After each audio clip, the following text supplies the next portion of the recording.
Modal verb could. Affirmative and negative statements.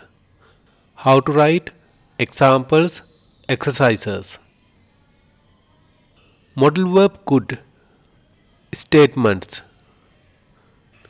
I could bring the documents tomorrow. I could not bring the documents tomorrow. I couldn't bring the documents tomorrow.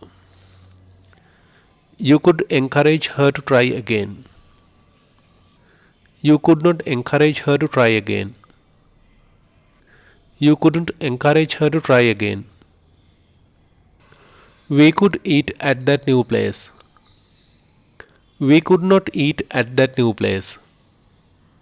We couldn't eat at that new place. They could agree on a new schedule. They could not agree on a new schedule. They couldn't agree on a new schedule. He could develop the software in a week.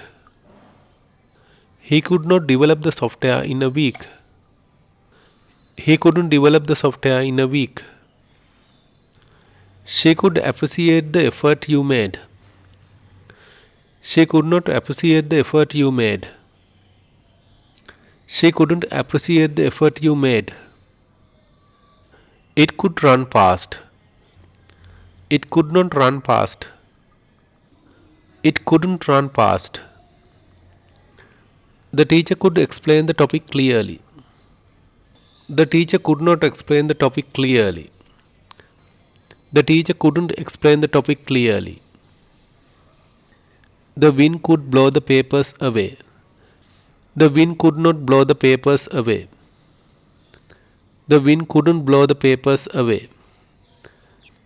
The artist could paint the entire wall in one day. The artist could not paint the entire wall in one day. The artist couldn't paint the entire wall in one day. Modal verb could. Exercise. Comment on your own statements with modal verb could in affirmative and negative forms. Thank you.